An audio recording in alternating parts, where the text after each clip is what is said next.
کہ ایک بہت ہی پاورفل ادارہ ہے تو پھر اس کی ٹرانسپیرنسی کیا ہے. IMF یا ورلڈ بینک جو بھی ادارے ہیں نا، ان کا بہت فوکس ہوتا ہے کہ مارکیٹ میں کمپٹیشن ہو اور اسٹیٹ کا رول کم سے کم ہو. اس کو واشنگٹن کنسنسس بھی کہتے ہیں، اگرچہ اس پہ تنقید بھی موجود ہے. بہت سارے لوگ یہ کہتے ہیں کہ یہ بہت ایکسٹریم پہ جا کے بات کرتے ہیں اور ان کا جو یہ جو ایمفیسس ہے نا کہ ہر چیز کا حل جو ہے وہ پرائیویٹ سیکٹر کر لے گا، یہ ضروری نہیں ہے ٹھیک ہو.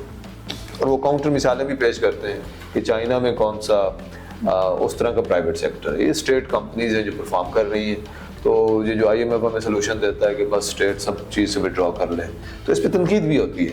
لیکن بہرحال ہمارا عمومی تجربہ یہ ہے، جو پاکستان کا تو تجربہ یہی ہے کہ ہمارے ہاں اگر کوئی اسٹیٹ کام کر رہی ہے تو وہ کبھی صحیح طرح سے کام نہیں ہوگا. اچھا پھر اس میں انہوں نے ساورن ویلتھ فنڈ پہ بھی تنقید کی ہوئی ہے کہ وہ بھی جو ہے وہ کمپیٹیٹیو مارکیٹ کی ڈیولپ کرنے میں وہ رکاوٹ ہو گئی. ظاہر ہے ساورن اسٹیٹ فنڈ ہے تو ساورن ویلتھ فنڈ جو ہے وہ اسٹیٹ کا فنڈ ہے تو وہ مارکیٹ میں جب انٹرفین کرے گا وہ پرائیویٹ سیکٹر انویسٹمنٹ ضروری نہیں ہے اس سے پروموٹ ہو رہی ہو یا کمپیٹیٹیو انوائرمنٹ پروموٹ ہو رہا ہو. اگرچہ یہ اس پہ بھی ڈپینڈ کرتا ہے کہ وہ کیسے آپریٹ کریں گے، لیکن IMF لگتا ہے اس کو پسند نہیں کرتا. اچھا پھر یہ ہے کہ fiscal and economic governance vulnerabilities reflect a persistent gap between formal policy and actual practices, creating space for the misuse of public authority for private gains. کہ ایک طرف فارمل سسٹم ہے اور پھر ایک انفارمل سسٹم ہے، تو اس کے نتیجے میں وہ کہہ رہے ہیں کہ یہ ہوتا یہ ہے کہ لوگ اپنی جگہ بنتے ہیں.